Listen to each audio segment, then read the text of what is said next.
Check, check, 1, 2. We are live.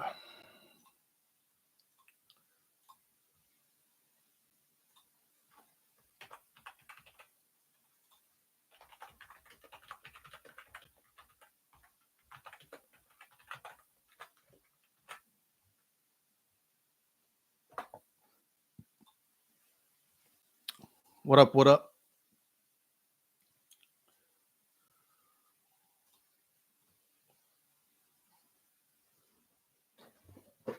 Oh.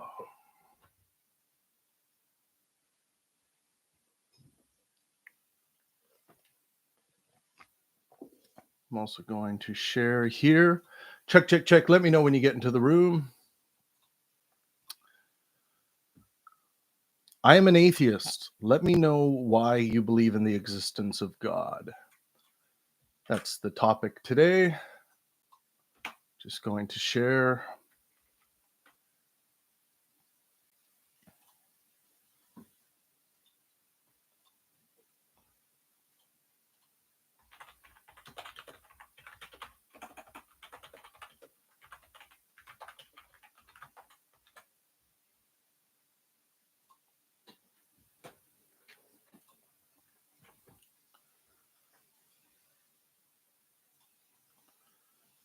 Hey everyone, welcome, welcome.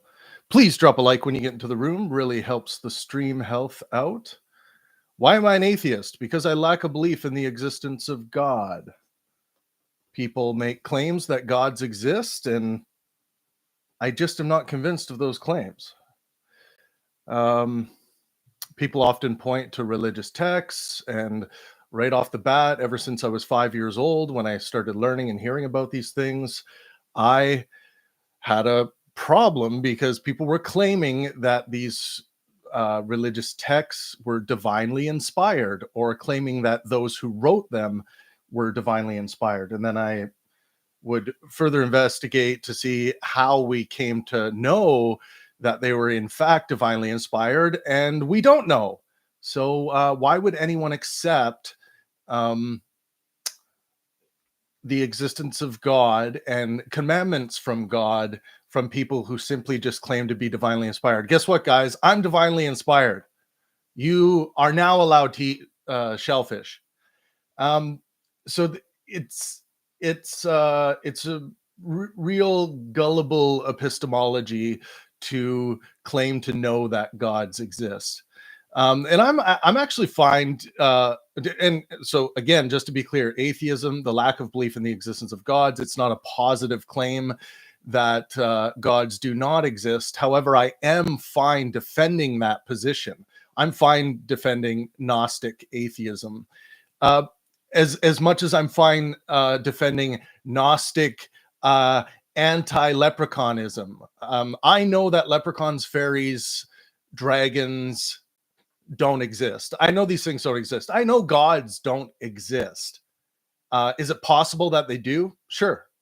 That's fine. I'm a fallibilist. It's possible. And, I essentially at this point, I'm not willing to rule out anything for I'm not willing to claim anything to be impossible. So I'm fine defending the Gnostic atheist position. Is there anyone out there that has a problem defending that position? Like, you feel like you're taking on too much of a burden of proof when you claim that there are no gods? And if so, I would ask you if you are fine claiming to know that there are no fairies, or claiming to know that there are, claiming to know anything basically at that point. If you claim that you cannot know anything, you're just not playing the game of epistemology. Your fallibilism should not affect your ability to know things. I'm a fallibilist at my core, and that just simply means that I always have some doubt in my positions. My positions may be absolutely correct, but I don't claim to know that. So I really suggest fallibilism being one of your top maxims. I think your moral quest should be your first maxim. Like, what's the thing that drives you to be good in this world? For me, my first maxim, well, I actually, I actually do put my first maxim as my fallibilism maxim.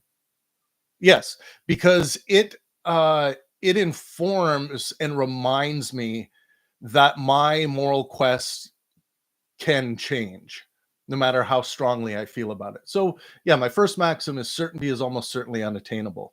And that covers fallibilism. Um, and so after that, I get into my moral quest, which is maximize well-being for myself and those around me. For those of you who don't know what I mean by well-being, I simply mean wellness of body and mind. And how do we determine wellness of body and mind? Well, if we think someone's unwell, we send them to the hospital or to doctors. So we use medical science to determine our best models for human well-being. And I like that. With regards to my epistemological standards of truth, I rely on correspondence criteria, just like the scientific method does. And obviously, I think all of us in our epistemologies, at some levels, are applying a custom criteria of truth. Sometimes coherence. For example, things that you are not going to build models on and test, like, oh, my wife just went to the grocery store. Do you know that? Yeah. Well, how do you know that? Well, she came back with groceries and she told me she went to the grocery store. Well, that's not very good evidence, So some of this stuff we're going to accept as knowledge just coherently. It makes coherent sense to us. We don't necessarily have the objects to demonstrate what has happened. And a lot of people stumble when they talk about these issues, because a theist will come up to them and say, well, how do you know that your wife actually went to the grocery store? And then people who hold a scientific worldview are unable to kind of delineate and show where they start relying on coherence criteria, which is fine. It doesn't mean that you're relying on faith or anything like that, but that's what they think. But I hear a lot of people who don't educate themselves enough on the philosophical criteria of truth, the epistemological criteria of truth that are at your disposal and that you are actually acting out. So, make sure you look that up. One of the most important things you can do as a thinker is to understand criterias of truth. Let me just drive that into your head as much as I can. Study criteria of truth. In fact, just look up criteria of truth. And it's going to bring up criteria of truth, Wikipedia, which is always a great place to start with topics, and then obviously follow the sublinks. But as a quick rundown of the different criteria of truth on offer, and maybe you'll invent a new one. That's cool. But get out there and try to understand at what moments, what criteria of truth you are in fact relying on to form your epistemology or your epistemological stances. So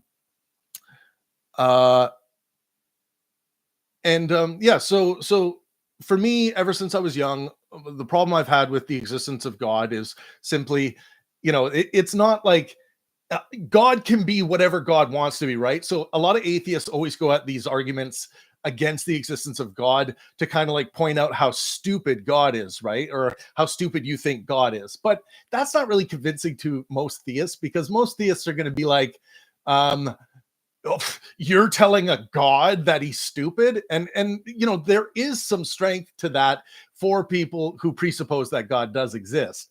But so I would stay away from that. Just go to the authorship of where they're getting these ideas from, right? And it's like, yeah, these people claim to be or have been claimed to be divinely inspired. Let's say Paul the Apostle or whoever, wherever these ideas are coming from. So I've always had a problem just simply accepting that there's a divine inspiration involved here. I think, just like Sam Harris pointed out to Jordan Peterson in their 4 series conversations that exist on our channel, probably the biggest undertaking I've ever taken on as a producer was that series. But Sam Harris would point out, like, asking Jordan, trying to figure out where Jordan's at with this. It's like, do you think that this is just a committee of Shakespeare's that have authored these texts, or do you think there's some otherworldly body involved or mind involved in this process. And Jordan said both at one point, but then he retracted at another point and said, yeah, it was in fact a committee of Shakespeare's over time. And then Sam says, well, if you're making this concession, then you are in fact an atheist just like me. So after all this and after all these discussions, and it looks like Jordan Peterson's moving closer and closer to theism than he ever has, but still probably an atheist because he believes in the metaphorical truth, basically the useful fiction aspects of religion and religious texts. And one thing I want to point out about Jordan Peterson is a lot of people don't realize that Jordan Peterson is the most postmodern guy out there. And it's funny because he always gets angry at people that call him like a postmodernist, right? But I've been saying this for years. We've had conversations on Discord about this. Jordan Peterson is a postmodern Christian. A modern Christian would like go at the text and try to not read their own agenda in it and try to interpret through the text itself. But Jordan even admits he's looking at the text through a clinical psychological lens, which is, almost every pastor, preacher, anyone worth their salt as a Christian historian are going to say, okay, people are going to view that as heresy. It's heresy. And I think, I think that's true from like, let's say, let's play the no true Scotsman for a second. From a true Christian perspective, many people are going to say that Jordan Peterson is out to lunch and he's just creating his own Bible and his own visions out of the text, and he should just stick to the text. Like that's what the modernists would do. So, and one important thing to point out about atheism, atheism and theism deal with what we claim to believe. And Gnosticism and agnosticism deal with what we claim to know. So don't do the really stupid thing that people do when they're afraid of the atheist label for some reason. And they're like, I'm not an atheist, I'm an agnostic. That's dealing with a different question altogether. One's an epistemological question, and one's a question of where your belief currently stands. Belief is an on and off switch. You either believe something or you don't. That's the case. If you lack a belief in something, you don't believe it, or you're convinced of the proposition. So, for example, if I say to you, gods exist, and you're not convinced of that claim, you lack a belief in that claim. If you are convinced of that claim, or if you don't know if you're convinced of that claim, you still lack a belief in that claim if you don't know whether you accept that claim or not. You don't hold a positive belief in that claim. Again, that's a really important thing. If someone says, gods exist, and you're like, I don't know if I believe that, you don't hold a positive belief in that claim. You haven't adopted that position, so you don't believe yet. You may be close to believing it, but you don't believe it yet, or else it wouldn't be a question in your mind. So that is how belief works. And then, of course, when we get to agnostic and Gnostic claims about God's existence, these are knowledge claims, right? This is to do with what we claim to know with regards to God's existence. So again, I am fine defending the Gnostic atheist position. It's no problem for me. It's possible that God exists, but possibility should not weigh in to your epistemology. This is another mistake people make. They think, because it's possible that Michael Jackson might be moonwalking on the surface of the sun right now. It's possible. Literally, a physicist could give you a quantum mechanical equation or a probability as to how likely it is that Michael Jackson is moonwalking on the surface of the sun right now. Nearly impossible, but still possible. And so the possibility of things should not weigh into your epistemology. And I think this is where people get some readings of history wrong when it comes to reading other philosophers' epistemologies. So when someone asks you, like, do you know that you went to the grocery store today? And let's say you had gone to the grocery store. Don't sit there and say you don't know. You do know. You know. if you went to the grocery store. To say otherwise is simply just not playing the game that epistemology is begging for you to play. That's what's going on. And look, another thing that people get wrong, they think that atheism comes with other kinds of baggage. No, sometimes people bring other baggage with it, but that doesn't affect what atheism is. Atheism is simply just the lack of belief in gods. Now, I'm going to read some of your guys' comments to see what you've laid out. Does anyone have a strong argument as to why I should believe in the existence of God? Again, for me, the sticking point for, like, let's say Christianity and Islam and you know, the Hindu texts and these things, yeah, the big thing for me is divinely inspired. Oh, well, how do you know? Well, they said so, or someone said so. No, that's too big of a leap for me to accept. Now, that's where faith comes in for some people, but I agree with Dillahunty on this, where I think faith is the excuse you give for believing something when you have no good reason to give. So, again, faith is the excuse you give for believing something when you have no good reason to give. Now, I know I might be a little fogged up here, but I know some people don't like to view it as an excuse, but you are kind of excusing away the regular burdens you would put on anyone else. Let's say if you're if you got really into virology during the pandemic, and if someone came to you and just said, accept this data on faith, you would have problems with that. You would want to be like, there's something wrong here if they're asking me to accept it on faith. So I just simply ask you to be honest and apply the same epistemological standards that you would apply to other claims, especially extraordinary ones. Pete says Pangburn, more like Ringburn after his BF has had his way with him. Well, my wife might have something to say about that, but I take your point to heart. Okay, let's see here. What do we got? MJW says, what makes my computer work? Must be God, unless there's some sort of light speed, invisible force zooming through the wires. My Roku says, who are you? My name's Travis Pangburn. I created Pangburn Philosophy and Pangburn. All of the live debates and discussions that you see on our channel were produced by myself. And I now run what is now called the Pangburn Universe, which is a collection of many different creators coming together to create intellectual content. By the way, everyone, smash a like if you are excited for our next big event.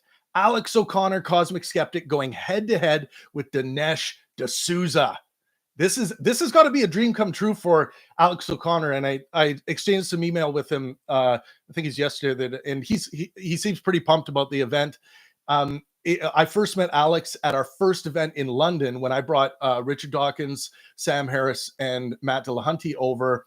Alex O'Connor was there. We met for the first time. He was quite young at that time. I think this was in 2016, and I remember him getting his book signed by these guys, and now he's on the Pangburn stage.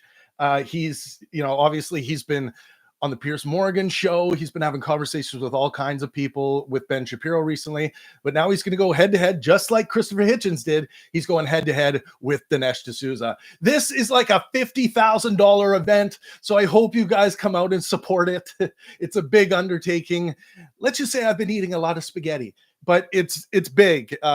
This is going to be awesome. This is going to be the next big event for us. And I hope you guys enjoy. It will eventually be freely available to the world, just like all of our discussions are. We are going to make the live stream freely available to you guys. So for that reason, I hope you guys will consider signing up as official channel members. It's like $4 a month. It's a cup of coffee per month for Pangburn, and we're going to keep producing and keep bringing you guys awesome live discussions, on stage discussions in front of audiences. That's the difference between Pangburn and other brands. We are putting these events together as close as we can to downtown core communities where there's large populations, where more people in the community can get involved in these intellectual discussions that are so important to the war of ideas. So if you guys can sign up as official channel members, it does help out. These events are really expensive. Like I said, this event is a $50,000 event US, that's coming up. These things are not cheap to do live on stage. What the discussions you guys normally see are very cheap to do, like hardly any costs at all behind them. Like when guys are sitting down, two guys sitting down on a podcast, or people are getting invited to the Daily Wire, there's like nearly no costs involved with things like this. That's what makes Pangburn special, is that we involve the the third element. That's the audience. Well, we in theater we call it the fourth wall, the accountability of the live audience. How are they going to react, and how are their reactions going to play on what's going on stage? It's a very exciting prospect. Someone's just typing die. Nice. Let's see. Come on, Pete. Let's keep it good faith and helpful. Yeah, Captain Jack. What up, brother? The event is June 1st. You can get more information on our website at pang-burn.com/tickets. I am going to give you guys a link right now. It's going to be in New York City. Well, just in the Bronx. We're going back for a Rumble in the Bronx. If you guys haven't seen our most recent event, this took place December 1st or 2nd. Lawrence Krauss and Nick Pope from the Ancient Alien show had a debate about the alien UFO phenomena, and it was a lot of fun. I got to meet some of our Discord members there. If you guys aren't familiar with our Discord server, please come and join us. This is a really fun place. If you're really lacking a sense of community in your life, I can't really express enough how big this community has been for all of us involved on Discord. I basically launched it during the pandemic, and we've built this beautiful, good faith, helpful community there, that where we sometimes just sit down and shoot the shit. Sometimes we get into more in-depth discussions. We invite PhDs, university profs, authors on all the time to have conversations with us. We've had Michio Kaku, cool people like Deepak Chopra that stopped by, which was a lot of fun. We had Destiny on, all kinds of people. So if you are interested in speaking with people like that and getting a chance to interact with them, consider joining us on Discord. It's all free of charge. The main goal of mine is eventually to have everything free of charge. Like, when we do live events and everything, kind of make it a more of a free of charge studio audience type experience, so that everyone has access to these kinds of experiences. Because these are, a good conversation can change your life, can change your world. I really believe that.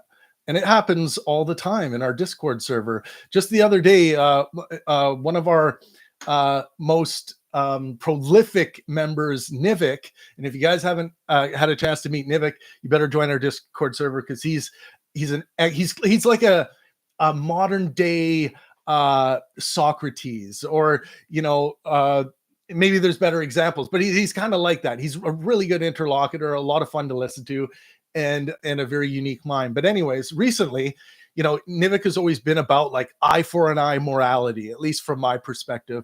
And recently he pronounced that another member, Don, who's one of our broadcasters, beautiful person, changed his mind about why eye for an eye morality is not the best way of going about treating one another. And so these updates and upgrades are happening all the time. And sometimes one person will think they're making an upgrade, when really another person will be like, no, that's not an upgrade, that's a downgrade. So there's always a lot of debate and fun happening on the Discord server. And ultimately, it's a great place to meet people, to build friendships and long-lasting acquaintances even. So yeah, join us on our Discord server. It's a lot of fun. Yeah. So a lot of people engage with religion because they find it to be a useful fiction. So that's like the Jordan Peterson, that's the Jordan Peterson of maybe up until a year ago, maybe 2 years ago. Now he seems like he's kind of going full theist on us. But I've always thought Jordan Peterson was an atheist because, he just his postmodern approach through a psychological lens to Christianity is just so like postmodern and so atheistic in what I think. Like he doesn't presuppose the existence of God. He acts as though God exists, this kind of thing. So that is an atheist position. It lacks belief. It's not convinced of the positive claim that gods exist. At Dillahunty verse Peterson, which is one of my favorite events that I ever produced. It's probably my favorite, actually. Jordan was asked a question by an audience member at the end: if humanity ceases to exist, would God still exist? And Jordan it was a perfect question for Jordan, and I'm sure he thought about it a lot, because he basically said he couldn't answer the question, that is too hypothetical.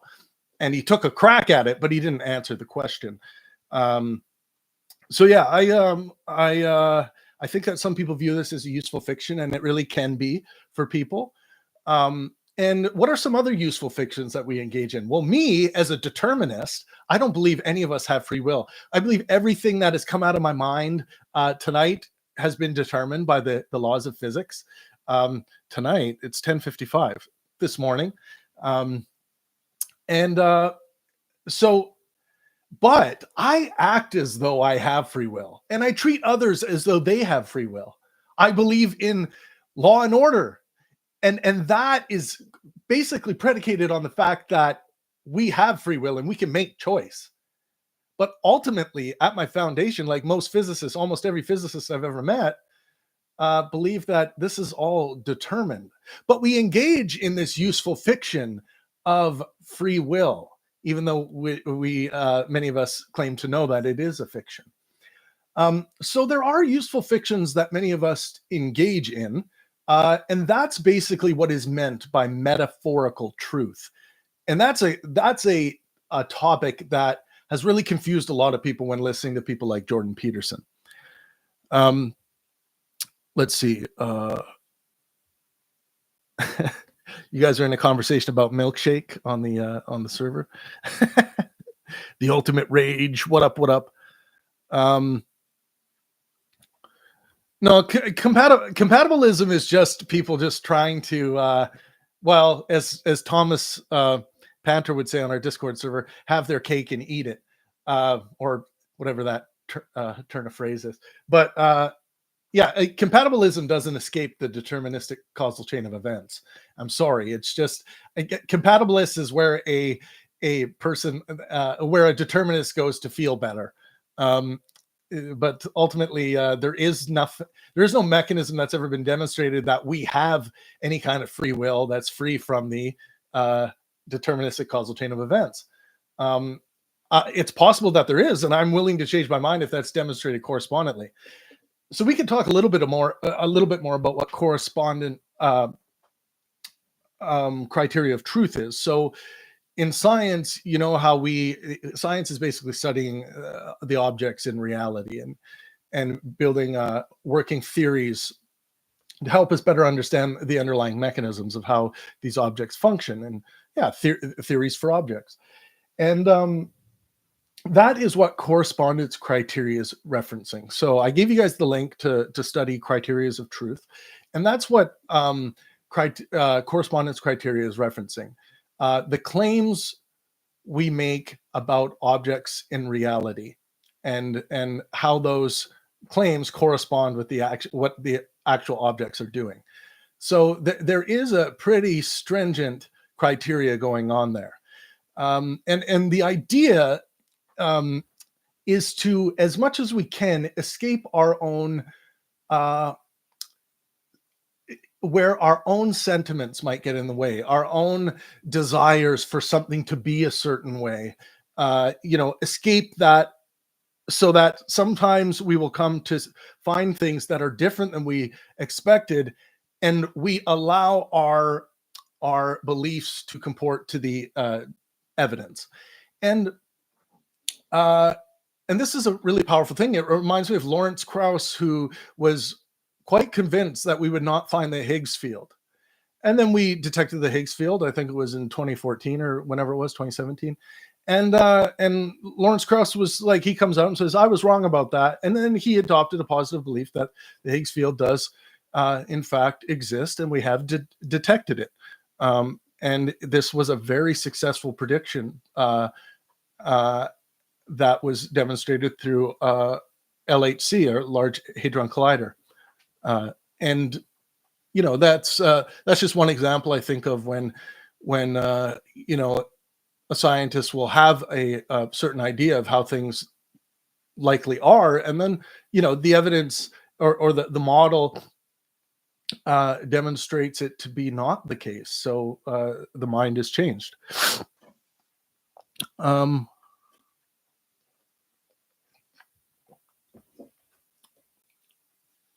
Ultimate Rage, what up? Yeah, really cool chat going on here. Now, you're going to run into like the presuppositionalist arguments for the existence of God. And simply the idea is that, you're going to make the ultimate presupposition, and somehow that's going to be better than the presupposition that like it's a good thing, for example, to simply wait until things are demonstrated to believe them, like not rely on faith, for example. And when you come up against a presuppositionalist, it's basically their presupposition against yours, and that's fine. A lot of people who come from like a more scientific worldview kind of have a problem speaking to presuppositionalists, because they don't want to admit that they're also presupposing things at their core, because we all are. We all have presuppositions. I mean, some fundamental presuppositions that I hold: life is preferential to death, health is preferential to sickness. Those are two presuppositions that inform my moral quest. Life is preferential to death. There's nothing in the universe that writes for me that life is necessarily preferential to death. I feel it. It comes from my sentiments.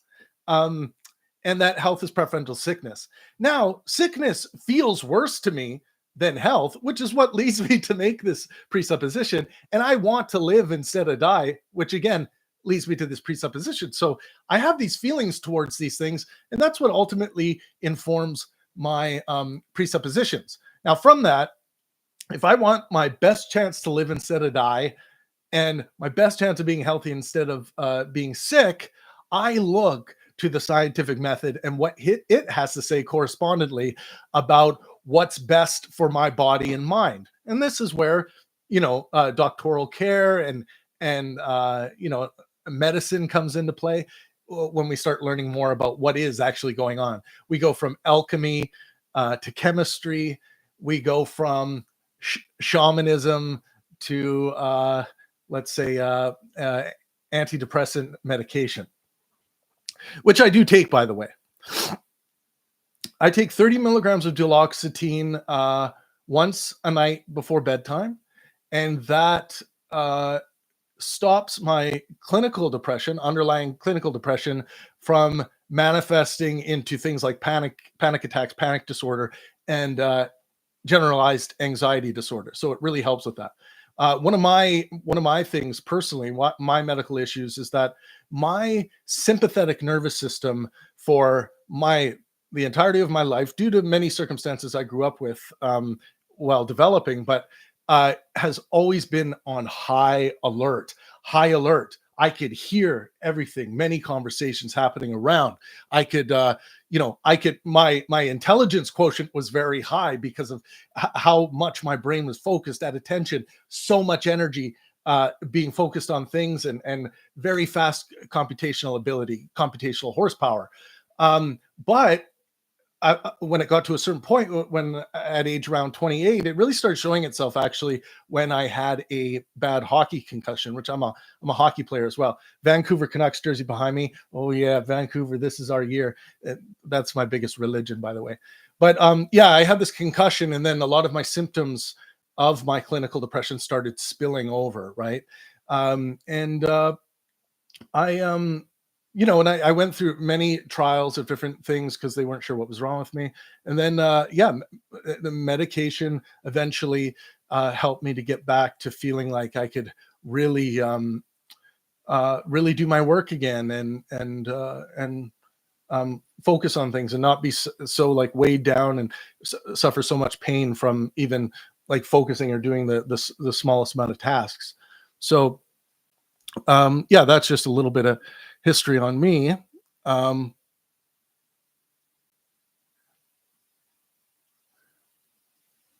Uh, Louis S says, what's your feeling towards deist agnosticism, or deist with agnostic thinking? Well, deism is a form of theism.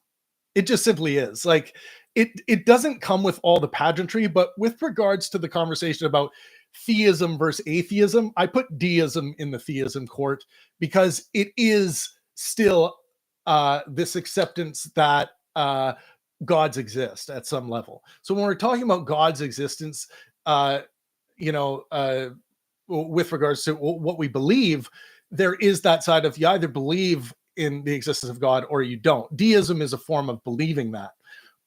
So I think, like, look, there are forms of deism and theism that I don't have problems with, right? For me, my moral quest is to maximize well being for myself and those around me. Um, I see theism causing detriments to producing human well-being and human flourishing in situations where we get these archaic rules and laws, and kill this group of people because they just happen to disagree with you because it's written here in this text, or uh, this kind of human behavior is an abomination when really it's just, let's say homosexuals loving each other. Just like things that I see as benign and not demonstrably not bad for the human condition. Again, when trying to understand what's good for the body and mind, in fact, it's dangerous and harmful to suppress these a lot of these feelings that some ancient religions and traditions try to smack out of you or stomp out of you. So I have problems where religions, and let's say if someone's using deism in the same way, to because sometimes I see like this idea of like naturalism uh come into contact with deism, where deists will also be this like commit like the naturalistic fallacy, like if if it happens in nature it's good, and I see that paired with deism sometimes, and I'm just like, no, that's bad. Because I can go to Aisha, you know, I can go to certain acts that are pure, or that sure are natural, that human beings engage in, but that doesn't mean that they're good. You can have natural things that happen in the human condition that cause major detriments to human well-being to certain individuals or groups. So no, it's like someone might say like, oh, racism's natural, man. It's like, yeah, but it doesn't mean it's good. uh, I would suggest that racism just causes, large amounts of detriments to human well-being. So for me, and again, like these are based on presuppositions that I make, and I'm always willing to change my mind on anything. But you're going to have to contend with my presuppositions and show me why, you're going to have to contend with my sentiments, the way I feel about the world. Um, and that's a hard thing for people who hold a scientific worldview. They want to A lot of people want to know that it's simply not their feelings and their own presuppositions that are fueling the underlying conditions of what leads to adopting certain epistemologies, or even adopting a love for science. This is all born of your sentiments. That's what this is. uh,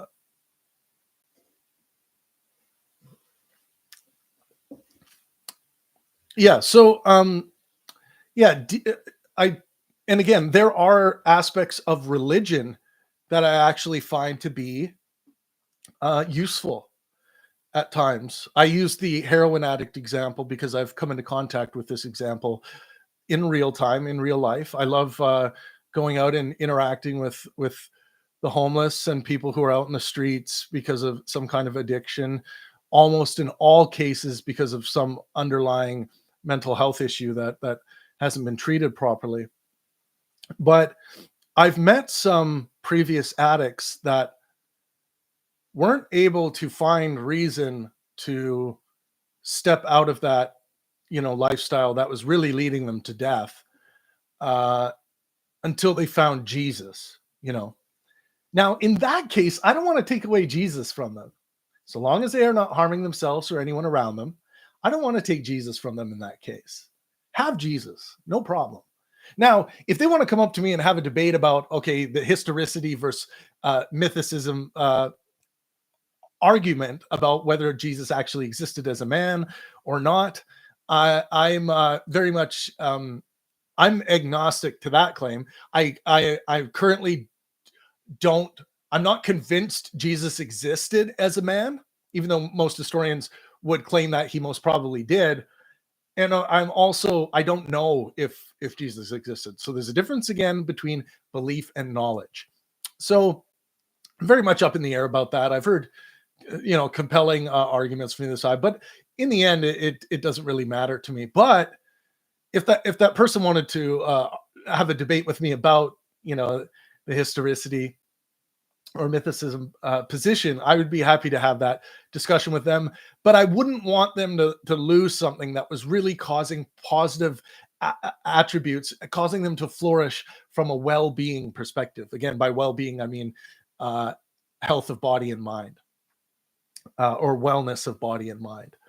And again, we would determine that, like, if we think of in your life, if someone's starting to say very strange things, maybe talking about causing themselves harm, where do we send them? We send them to the doctor. We send them to the doctor. We said, I don't know why I became Italian there, but we send them to the doctor. We send them to the hospital, and that's where they're going to get some care, with the hopes of increasing or maximizing their well-being. Ultimate Rage says, I disagree with that, Travis. There's nothing that can be done with religion that can't be done by purely secular means. Well, I didn't say otherwise.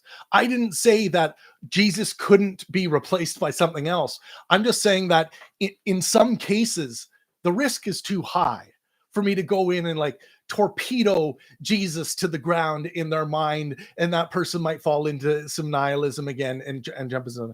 I'm not saying that there aren't secular replacements for this. Of course there are. I point to art therapy.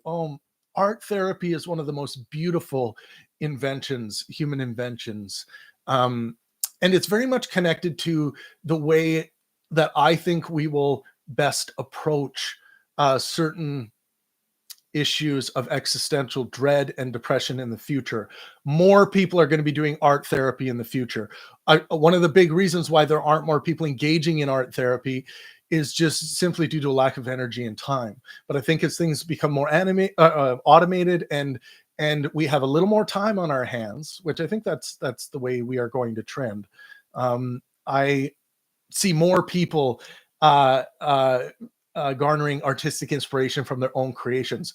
I think it's one of the most important things you can do for your own health is to be creating artistically, even if you are the worst artist on the planet by your own judgment.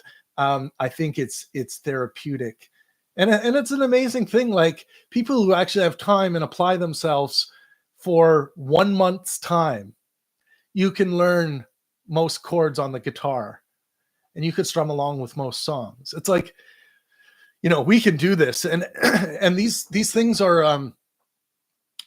There is something special about artistic expression in the sense of, I'm a pianist. I've been tinkering on the piano since I was 3, but I've come to realize that there are some things about my own experience in life that I can communicate through a song that I fail to be able to communicate in a way that satisfies me simply through talking about it. So I think in human history, art was almost certainly born out of this necessity to be able to express ourselves further than simply talking about our experience. There is something very personal about creating a piece of art from your being and sharing that, even if it's just sharing it with yourself. Elementality is saying religion is so fundamentally a part of who we are as humans that it co-evolved alongside us. People naturally want to be religious and spiritual. Well, we also get into this idea, if by religious you mean something that involves gods, then the existence of gods, then I'm going to have issue with that, because it, go like this on Google. Atheist religions. Maybe that wasn't the best thing. Taoism, Confucianism, Epicureanism, deism, pandeism. They put deism in there. I wouldn't include that. Buddhism.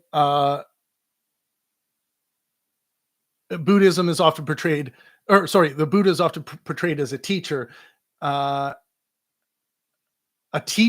the gods and superior to them. There's a lot of these things that are anti-theistic. Oh, Pete's back spamming. Okay, you're getting a time out there, Pete. Got to keep it good faith, brother. No, I have a way of triggering people. I don't know what it is, but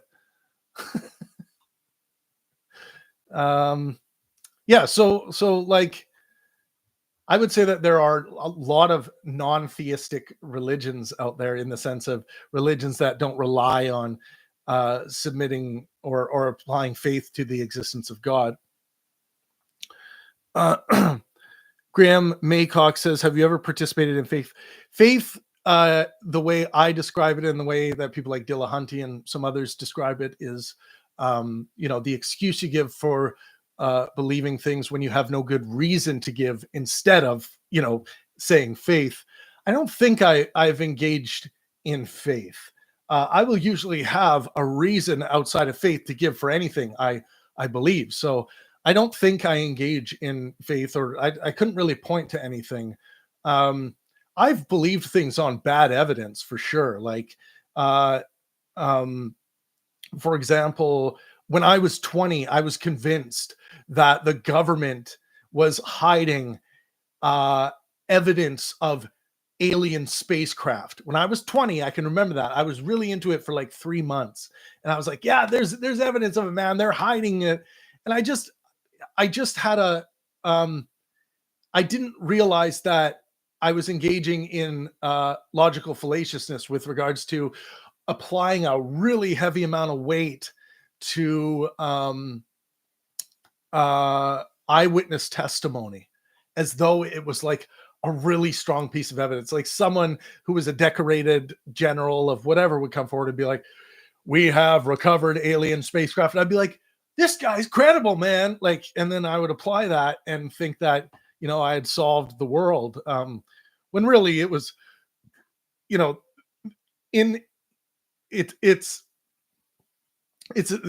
a place where the court analogy breaks down when we're applying it to our epistemologies, where in court we would consider like eyewitness testimony of murder to be, a pretty big piece of, we can call it evidence to some degree of what would be brought to the table.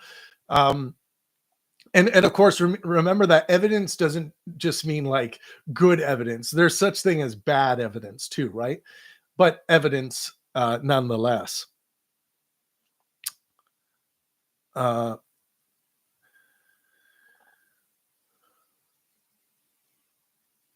Maycock says, from an empirical perspective, have you ever opened yourself up enough to experience faith? Yeah, I mean, I'm a really open person. I don't think there's anything I've ever not been open to. Like, and I don't know what it means to be like open to like receiving the Holy Spirit or whatever. But I've thought about this topic a lot, and I've kind of like I've also meditated on it a lot. I've thought about gods and different things, and and I've read scriptures and watched films on scriptures, watched other people talk about scripture.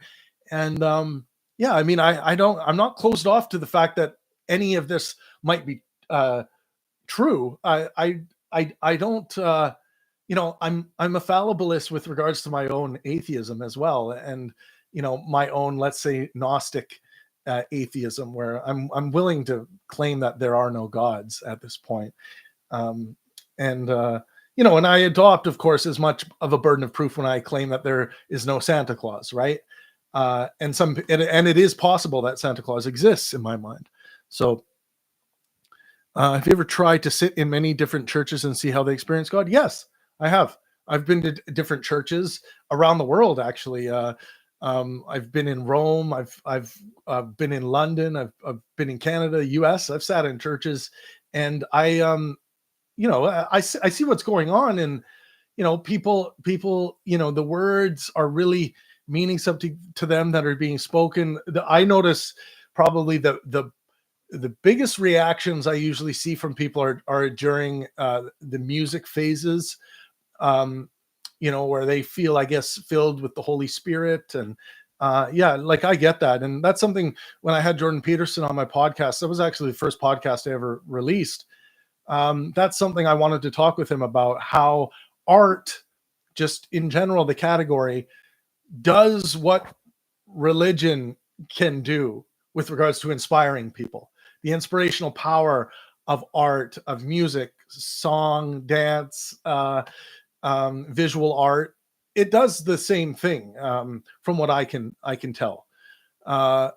Even if people are imagining, different worlds when they're experiencing art, and like their mind being inspired. I think these things, like someone was saying in the chat here, you can get what you need out of art just as much as you can get what you need out of religion, in the same categories and contexts. Religion, of course, is going to, many religions, I would say, well, let's say the most popular religions are going to promise afterlives and things like this. But, that has never been an appealing prospect to me. Especially the kinds of afterlives that are on offer. I would prefer to extend this life. For me, maybe an unpopular position of mine would be that I'm happy to live forever if we can figure it out. And I know people like Scott Lassiter in our Discord server, which is a guy you got to meet. He's one of our great broadcasters and producers. He actually is our board op for our Sunday shows, which you guys should join us on Sundays. We have a lot of fun. But I know he has a problem with that position. Like, forever just seems like a torturous amount of time. And well, my thing is I remember sitting in a limo with Richard Dawkins one time, and we got onto that topic, and I think I asked Richard, like, would you want to live another 100 years? And Richard would say, yeah, I mean, I would love to live another 100 years, and probably more beyond that, because when my 100 years is up, let's say the Grim Reaper shows up and says, okay, time to go. Unless you want another 100 years or some more time, he's probably going to continue taking more time. And I'm kind of in that same boat as Richard. So yeah, like I agree with that. Like, I guess, just my curiosity and my continued moral quest to want to maximize well-being for myself and those around me, and getting to a point where you could create your own universes, and you can create your own worlds in the digital space, or outside digital space, wherever our technology leads us. I would I think I could keep myself entertained and fulfilled forever. Yeah, ultimate rage easy because people pass scientifically. We don't need to deal. Yeah, I don't think we need to deal in religion anymore. Yeah, like I said, I think a lot of people get that like camaraderie of religion feeling through like sports. I know I feel that this way. I know I feel that with my Vancouver Canucks. Like I feel part of the team, and that's a lot of fun. And you feel like, you all have a shared goal in cheering for your team to win, and singing along with them, the national anthem or whatever. And it's it's a cool thing. And I see it as a thing that causes me positive attributes to my well-being, and I see it do a lot of great things for other people's well-being. Keeping us entertained and feeling good is a good thing. Um, and what else can we talk about? I've never heard a good argument for the existence of God. Anything I would consider a good argument. And that's another thing I would share with Richard on that topic.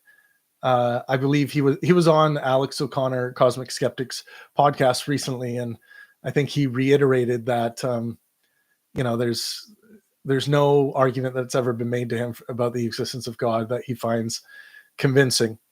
And I feel the same way. Yeah, no, Graham, I don't find the ontological argument or the cosmological argument or the presuppositional argument. I don't find any of these arguments to be good arguments. I find them to be logical, fallacious, and at some level, it's like a faith smuggling in there and trying to get people to adopt a faith where, I don't see any reason to. It's fine. And I think the most reasonable position is to be fallibilistic, that we all could be wrong about our positions.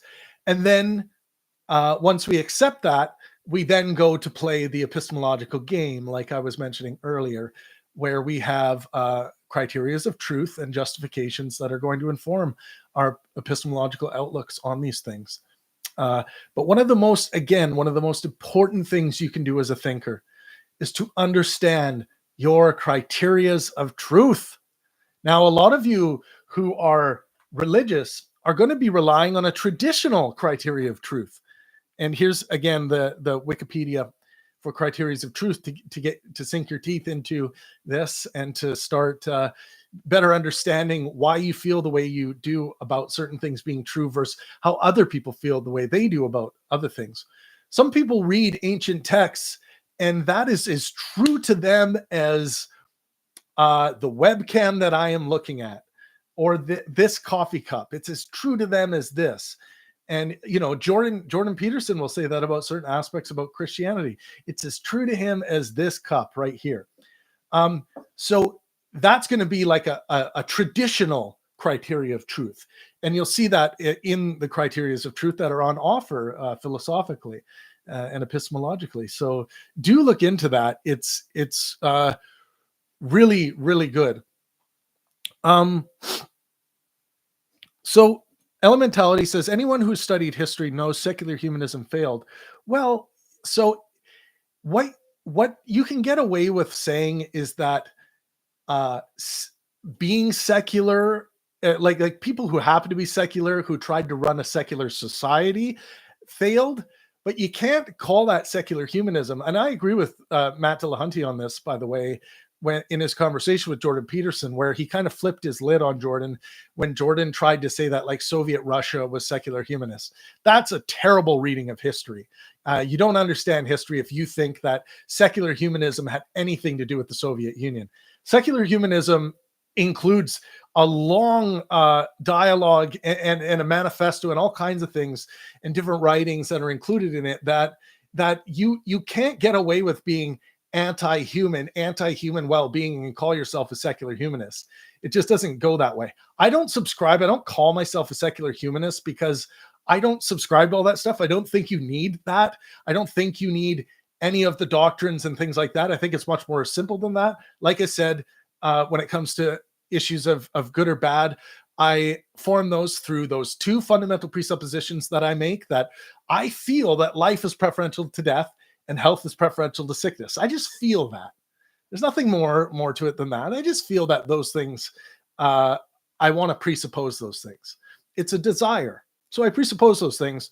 And then I, from there, how do I best, and I already said this for anyone who's here, so I'm sorry if you've heard this twice. And how do I best achieve living instead of dying and being healthy instead of sick? Well, we look to science, medical science, to best help us with that, because that's what we use to best study wellness of mind and wellness of body. And that's, and that's where I look to. And that's and that's the same brand of well-beingism, let's call it, as Sam Harris. But Sam Harris makes some weird jump to think that he is engaging in like truly objective morality, which it's not. There are fundamental presuppositions that inform that. And I haven't seen Alex O'Connor's recent conversation with Sam Harris about that, but I assume they wrestle with that topic, because I think Alex believes the same as I, that this is still anti-real, anti-realism with regards to the uh, the moral claims and the moral positions. Um, so yeah, you could call it a brand of objectivism, where there is an objective, which is to maximize well-being for yourself and those around you. Um, but it's not ultimately um, objective morality. There is no object in reality that tells me what is good and bad. I invent it. I come up with it. It's born of my sentiments. Um, Brick Top, thank you so much for the $10 super chat. Says former atheist science and the silliness of religions was my bias, but science is clueless and man-made religions are mischaracterized. And once I explored psychedelics, it's clear some God exists. Okay, very interesting comment. Thanks, Bricktop. We'll go through it. So you're a former atheist. Science and the silliness of religions was my basis. Okay. But science is clueless. So right off the bat, science is clueless. I would have to disagree with you. I mean, I think science is our best attempt to understand the objects in reality, the mechanisms of how they function. There's nothing in science that demands us to be realist about science in the realist sense that we feel like we're really touching what's really there. I actually think most scientists are anti-realists at their core, and they would say, we have a great model and this is demonstrated to work, but we don't necessarily have to say that this is what's there. There might be aspects of our senses that are not penetrating what's really there, like the noumena, for example. We are not touching the noumena, or we are not examining the noumena. We are examining some kind of, like, say, emergent property of the noumena, and that's fine. That's all philosophical quibbling that is interesting, but doesn't really affect how we go about doing science. So to say science is clueless, I mean, look at what science has done for us, right? Like our understanding of the atom to create weapons of mass destruction, pounding that atom with neutrons, splitting that atom. All of these things we've done, inventing computers, combustible engines. All of these things are based on scientific modeling. So to say science is clueless, very simplistic and incorrect, I would say. But I appreciate your position. Man-made religions are mischaracterized. Okay. I mean, I think I would agree with you. Maybe you're saying that they're read incorrectly. We're getting into the no true Scotsman fallacy. Another person's just going to come along and say, no, you're mischaracterized for saying they're mischaracterized, and you say, and once I explored psychedelics, it's clear some God exists. Now, this is interesting to me, because I hear this a lot. Some people were atheists and then they do some kind of mind-altering substance, and then they say, yeah, this experience showed me that there is something out there, man. Now, my thing to them is like, I have had like these type of experiences that are described to me in my dreams, in my while playing piano. If I really get into let's say a good blues rhythm with a drummer, and we are connected at that level, and there's something transcending happening, like, I get that, I feel that, but it doesn't lead me to believe that like what's happening in my mind is some kind of gateway to something true, correspondently, objectively, about reality, outside of my mind, like something that's mind independent. I think this stuff is mind dependent. I think what you're describing, okay, you take a mind altering substance like psychedelics, what's going on in your mind when you do that is mind dependent. It's dependent on your mind. If it wasn't going on with your mind, I think reality and physics just does what it does. So I don't think this is a gateway to that, but it might be a gateway to uh, inside yourself, a gateway to better understandings of your mind, or a different way of being that may be uh, a way to transcend your well-being, like things like this. So I would maybe rethink the way you think about psychedelics and what they're doing. I really think it's a mind dependent thing that's going on there. And I think our best modeling, but I see that you have a problem with science being clueless in that sense. Um, and what's going on here is that Bricktop is relying on a coherence approach to the truth of this. Uh, when Bricktop says science is clueless and then goes on to make this conclusion about God through psychedelics, this is relying on coherence, something that seems so coherent.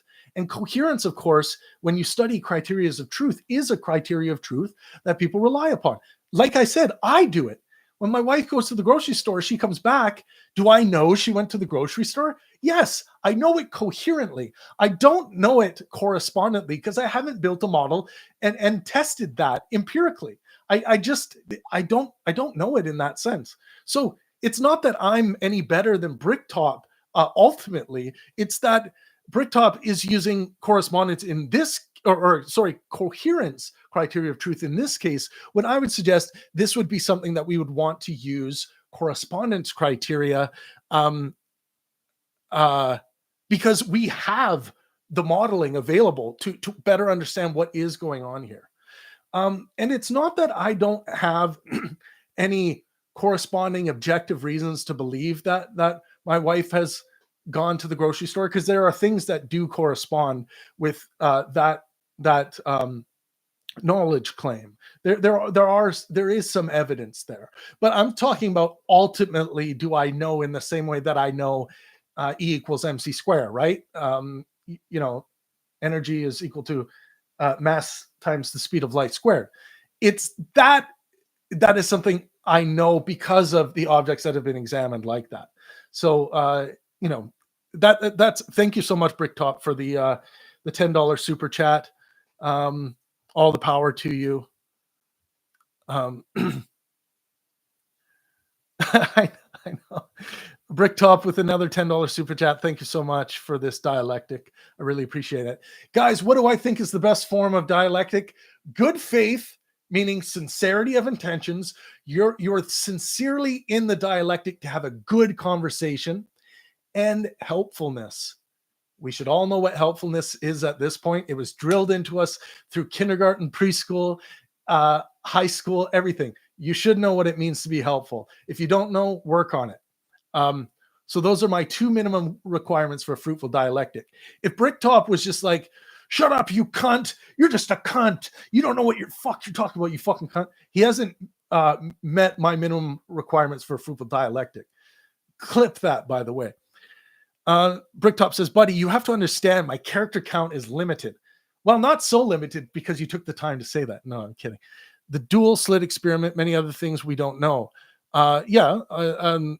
So dual slit is just showing us, indeterminacy. And I don't want to get that wrong, but let's, it's been a while since I've, looked into the dual slit. In modern physics, the I think you're talking about double slit experiment demonstrates that light and matter can satisfy the seemingly incongruous classical definitions for both waves and particles. Okay, so wave particle duality is what's being shown here. The ambiguity is considered evidence for the fundamentally probabilistic nature of quantum mechanics. So probabilistic nature. But again, this, whenever we get into like the probabilistic nature of quantum mechanics, my current belief is that we lack mechanisms. That's most likely, is that we lack modeling, more accurate modeling to be able to predict such things. I actually think that the cosmos is determined. I don't think it's indeterminate. That's my current position.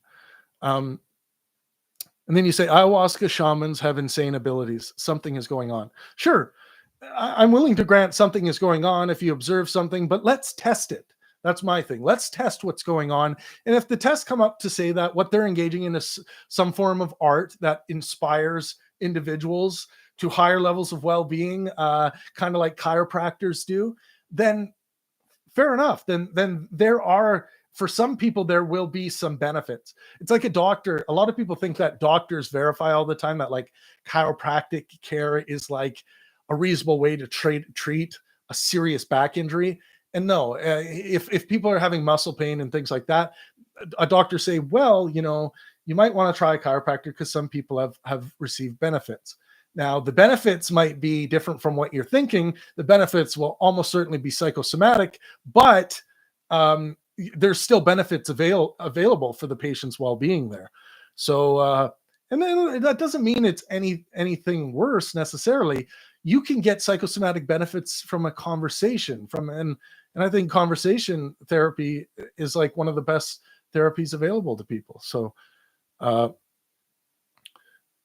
Bricktop says, thanks for the thoughtful response. Bricktop, thank you so much for the $25 in super chat. I don't want you to burn a hole in your pocket. I really do appreciate it, especially with the big event coming up. Guys, this is a $50,000 event coming up that we've been putting every penny of our YouTube revenue towards. That's June 1st, Alex O'Connor versus Dinesh D'Souza. It's people like Bricktop and all of you who check out the Pangburn YouTube channel that really make it all happen. And Bricktop, my hat's off to you. Thank you very much. I appreciate it. Fuck, it's hot in my office. Bricktop says, thanks for the thoughtful response. Please do more drugs though. Kidding. Yeah, I've never done any kind of psychedelic drug. I'm a regular cannabis user. For anyone who's ever suffered with any kind of mental health issues, I suffer from clinical depression. Like I said, I take 30 milligrams of duloxetine once a day, every day. And that has put a stop to panic attacks, generalized anxiety disorder. It's because my parasympathetic nervous system is always on high alert like this. And my parasympathetic nervous system is always on low like this. The parasympathetic nervous system is the thing that massages your body, makes you feel good, relaxes you. And that in my body has always been at a low functioning level. Whereas my sympathetic nervous system, the thing that will, let's say, maximize your intelligence quotient and your ability to do really well on an IQ score because your brain's going like this. But the medicine really helps to calm that sympathetic nervous system down and to bring my parasympathetic nervous system up. I'm very much open to answer any questions with regard to my mental health history and the things I do to help. I need to exercise more. Part of the reason why I don't is because I'm always glued to my computer doing the work that I love, and trying to bring new content to you guys. Brady Hansen says, I think Sam Harris recently said it best. While these religions are outdated, the phenomena that arise in these spaces are valuable. Don't throw the baby out with the bathwater, but how to actually do that. Yeah. So dogmatism, Sam and I definitely agree on this, that dogmatism is always the issue here. Religion seems to be fine so long as the religions allow people to kind of leave the religion or come back or just do what's good for the wellness of their body and mind. It becomes problematic when dogmatism essentially means believing something incontrovertibly to be incontrovertibly true, meaning that there is no possible way this thing could be untrue. And it doesn't matter what it is. You can be dogmatic about logic, about your love life, about anything. You can be a dogmatist about anything. But dogmatism mixed with religion has proven to be a laundry list of bad ideas born out of that. So I definitely agree with Sam on that for sure. I really appreciate the super chats. What else here?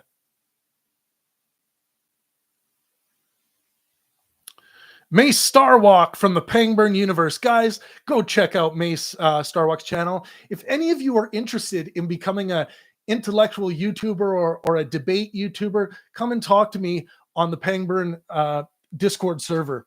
And again, I'm going to give you guys the link to the Pangburn Discord server. Oops, that is the link to a wrong thing.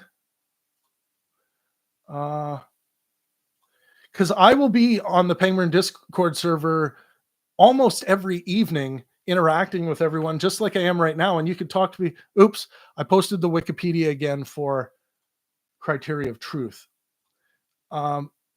Generate new link, copy. What's going on here? There.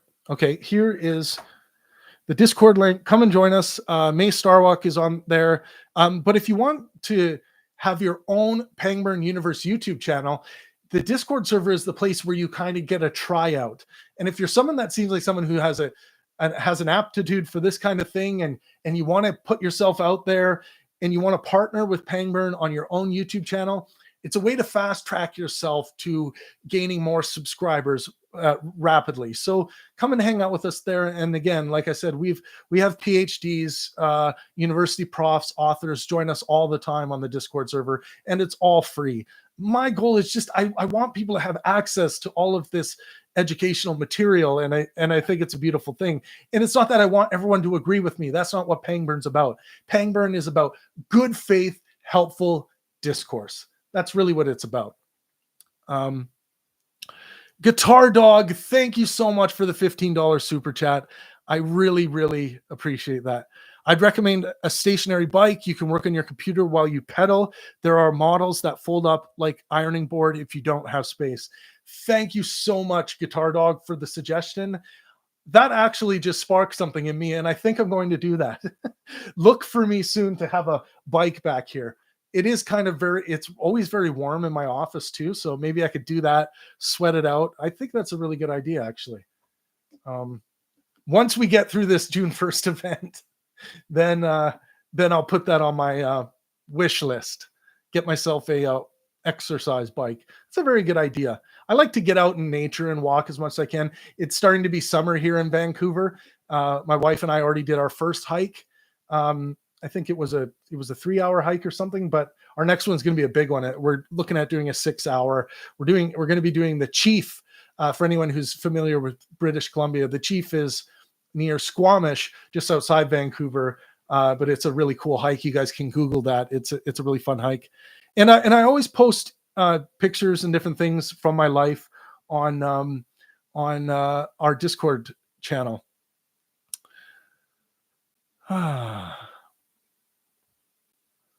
Wow, thank you so much, you guys. I deeply appreciate these super chats. Thank you. My hat's off to you. It does take a lot financially to make these events happen. Just for fun, how much money do you guys think? Let me know in the chat. How much money do you guys think it took to produce the 4-part series for Sam Harris and Jordan Peterson? We'll do what's it called? Price is Right rules. So let me hear your bids. How much money do you think it took to produce those 4 events? And we'll see who's got the closest answer. On the right, thank you so much for the 10-pound super chat. Shout out to the UK, wherever you are. They say, had a Twitter debate. I struggle to explain why the uncaused cause does not necessarily need to be intelligent. How would you explain this from from the fundamentals? Imagine opponent knows nothing. Okay, this is one of my favorite topics. So the first cause has always been an absurd proposition to me, logically. And it always comes up where people will say, well, if God is not the first cause, then what do you think is the first cause? Well, I'm not convinced that there is a first cause at all. I think it's more logically sound that there is some kind of what I call a fundamental state of infinite potential. Oh, infinity? Well, how dare you? Well, I think that's more logically sound. That there is an infinite state of potential at the fundamental grounding of reality. I don't apply any other characteristic to that. I just simply mean that there is an uncaused, let's say, causer that I would call the infinite state of potential. Now, some people would say that's God. That's what God is. But there's no reason for us to add any of that criteria. Now, for any of you out there who are like, how can he claim that? How could he claim to know that? This is simply a bet I am placing. If I had to place $1 million on whether there's some kind of infinite state of potential at the under where things can happen, they don't have to happen. It's just, it's possible for things to happen. There's a potential there. I think that's where universes or this universe would be born out of. Something like that, where it's just a bubbling, boiling pot of fundamental particles bubbling in and out of existence. And then sometimes events can happen like big bangs. That's my best bet.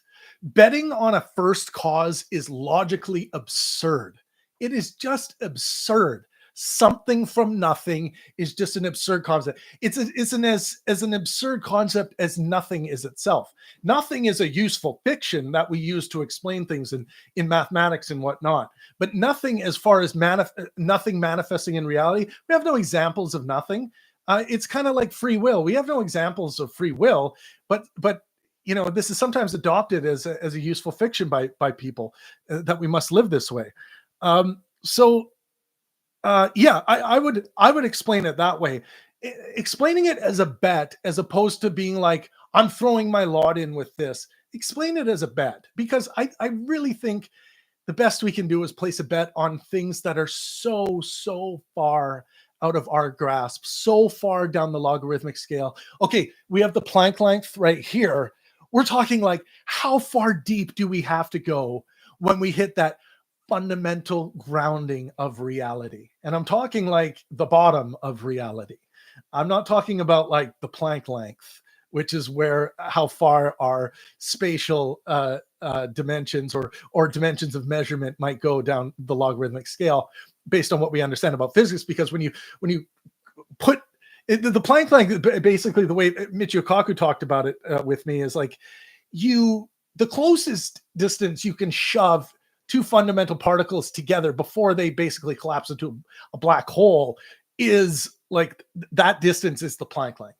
So it's like, we're talking incredibly tiny scales. But I'm talking about like how deep this can go and what is the fundamental bottom. And here's an interesting thing about the infinite state of potential that I described, is that infinite state of potential may not have a bottom to it. So it may be just an infinite amount of onion layers that we're peeling back. And that's fine. But I think that's more likely than something from nothing. You know, like something from nothing. And you know, I don't think nothing has been demonstrated to ever be able to exist logically. So that's my my thing.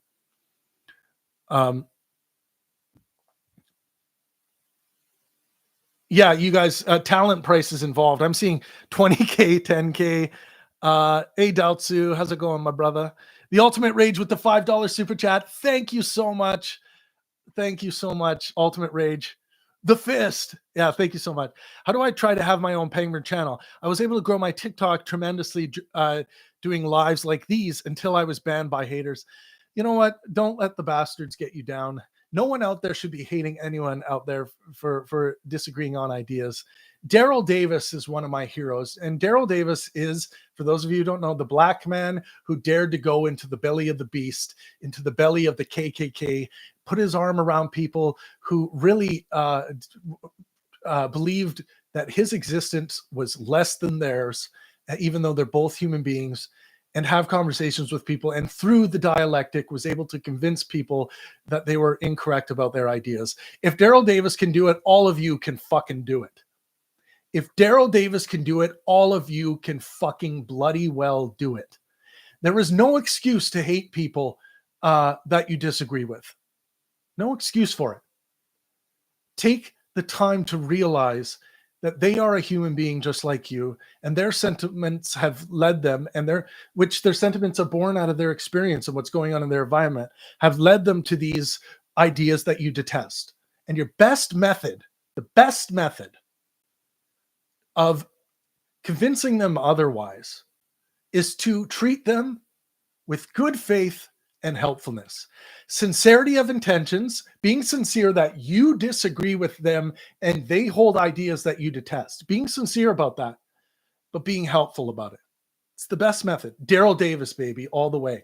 Check out my podcast with Daryl. It was one of my favorite podcasts. It might be my favorite conversation I've ever had. It exists on this channel. Check it out. But thank you so much, Ultimate Rage, for the question. Join us on Discord. Start engaging in our regular evening live video chats with one another. And start kind of making a name for yourself on our Discord server. It is a great place to do that. Make sure you follow the rules, engage in good faith, helpful discourse, and you will make your way up to achieving your own Pangburn Universe YouTube channel. And when that does happen, you'll be offered a contract that outlines all the stipulations of what it means to have a Pangburn Universe channel. You'll get your sweet ass Pangburn Universe superhero avatar, and then the sky's the limit. So long as you're willing to stay within the parameters of what YouTube will allow with regards to content creation, then I, myself, and all the other broadcasters will be there to help you create excellent content. And that's another thing. Being part of the Pangburn Universe, you will always have access to good faith, helpful interlocutors who may agree with you or disagree with you. So that's another great thing about being a part of our community. I gave our Discord link there for you guys, and I really appreciate that. Look, one day I do hope to have my own Pangburn app where I don't have to be worried that that YouTube might come along and tear the monetization away from us like they did 3 years ago. The Pangburn YouTube channel went a year and a half without a penny being generated from this YouTube channel. And that was incredibly difficult. And I had to get to a point where we were going to go to court with YouTube because they didn't give me any reason as to why this happened. And then magically, after a year and a half, they turned, after all the legal threats and everything that we pounded towards YouTube, they turned the monetization back on. It was horrible. It was really rough. Like, I had to get very creative with how I could maintain the growth of Pangburn and still bring in enough money to support everything that we were doing. So yeah, that was just a very difficult time, and we made it through. But one day I do hope to have my own platform where I can kind of control the rules, because I think it's important for us to be able to discuss any ideas without the threat of being shut down. I think it's important to discuss those ideas under what I deem to be the best dialectical rules. But outside of that, I want people to be able to express themselves. On the right, thank you so much for the £5 super chat. Beautiful, thank you. FYI, uncaused causes are brute facts, not something from nothing, but non-intelligence creates intelligence. How? That's a very good question. Non-intelligence creating intelligence is basically the problem of abiogenesis. We were talking about this the other night. It's like, how can chemistry give rise to self-replicating entities? The first self-replicating nucleotides. How can we give rise? How can non-life give rise to life? That's one of the biggest unanswered questions. We have some great abiogenesis models out there, but these are important, exciting questions that I don't have an answer to. But my best bet is that physics did it. That the chemical constituents at which it is required for life to start self-replicating. That's the magic right there. Self-replication. How did it happen? So it's a mind-boggling. And then how did it happen? And then through evolutionary processes and Darwinian evolution, it gives rise to the most complex object that we suspect there to be in the universe, a brain, and so far human brains. That is a beautiful mind-blowing question that can bring tears to my eyes simply thinking about it. Uh, how? How? How is a great question. Uh,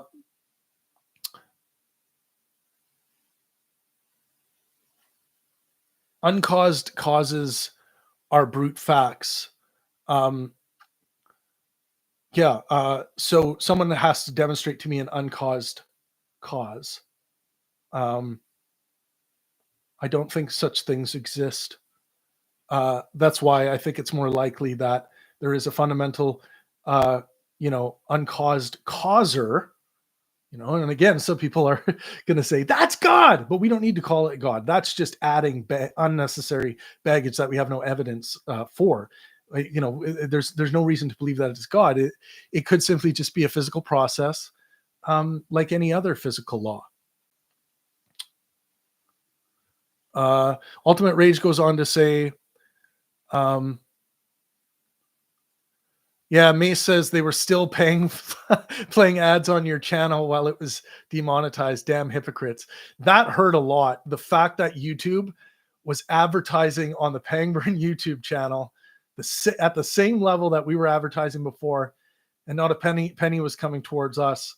So that told me that, and that was one of my lawyer's arguments, was that you deem this content worthy to monetize, but you have deemed the creator not worthy to be monetized. Something is fucked up here. That was, and my lawyer, Cody Reedman,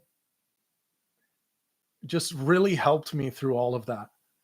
He actually did a lot of pro bono work on this, and we thought we were going to have to go to fucking like trial, and actually I was going to have to cross the border and go fight this in California, and it was going to cost me absolutely every bit of finances that I had to do it, but I was ready to do it. And luckily we didn't have to go there. And, I'm happy to be a YouTube partner. I am. I just would love to see more transparency and for them not to just pull the rug out from under us without any prior warning or anything. Our channel had never had a strike up to that point. Yeah.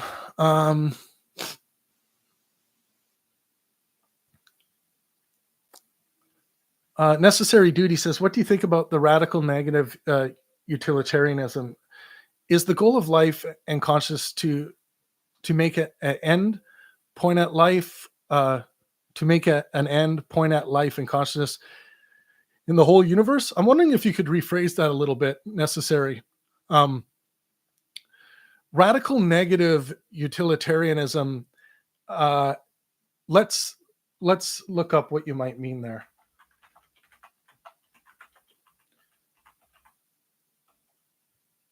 I'd rather get this right than guess.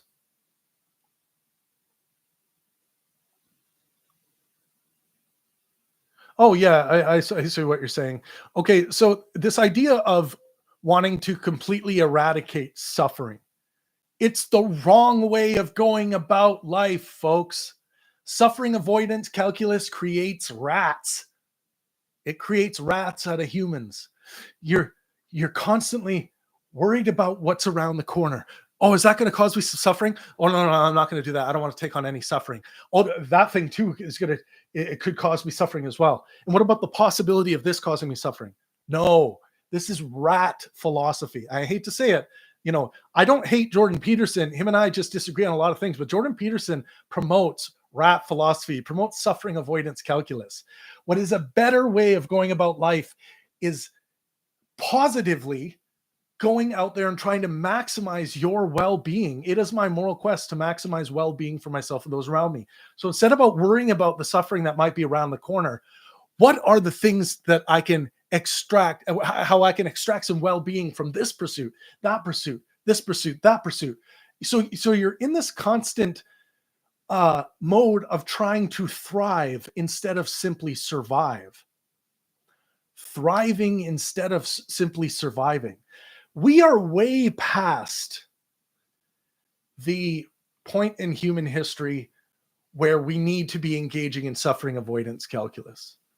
When I say we, I'm saying humanity in general. there is a greater purpose out there to be had by thriving towards our ultimate goals. I think your ultimate goal should be to maximize well-being for yourself and those around you. It doesn't have to be that, and it doesn't have to be said that way. But at a minimum, I hope that you do that for yourself and those around you. As opposed to just simply trying to survive. Simply trying to survive in this world is, for let's talk about the Western world for a minute. In the Western world, it's a very simple thing to survive. You go out there, you get a job. If you can't have a job, you'll receive welfare in some shape or form, or you can live with relatives, or it should be simple enough for people of sound mind to survive.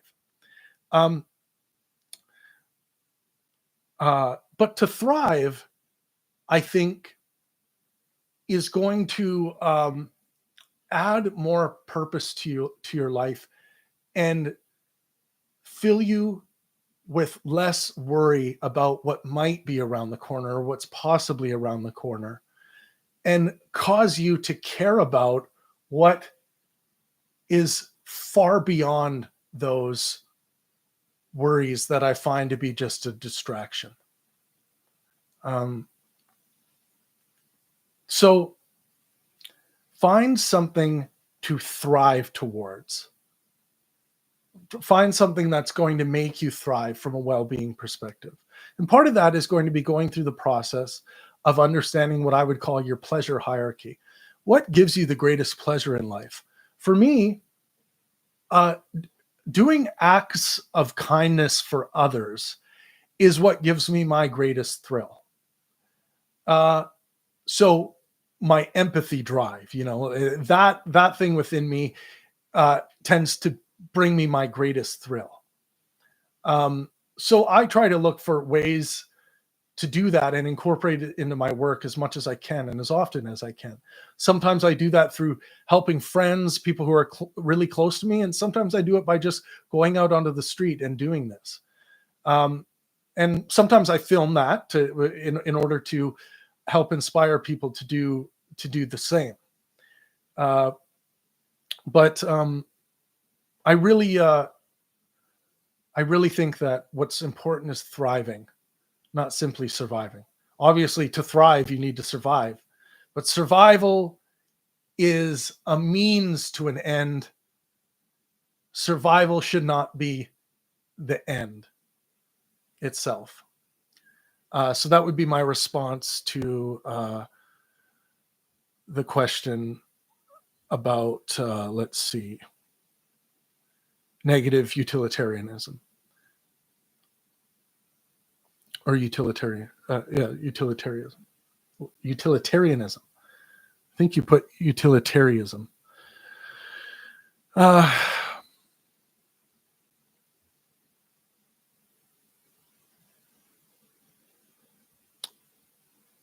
Yeah, I think the life worth living is a life at which we are thriving. You can imagine that you might be fed enough food and water to simply keep you alive. Well, you're surviving. Is that a life worth living? Where you're just getting the bare minimum amount of food and water? I think a person in that situation should want to thrive beyond that, even if it's seemingly impossible. They should try. They should try, even if it means reaching out for help. Necessary Duty says, I disagree, but thank you for your answer. Fair enough. I hope you guys join our, and who knows, Necessary Duty, I may in fact agree with you tomorrow. That's the thing about being a fallibilist, is that we might hear an argument tomorrow or today that might change our mind. And I think fallibilism leads to a beautiful life full of curiosity, anticipation,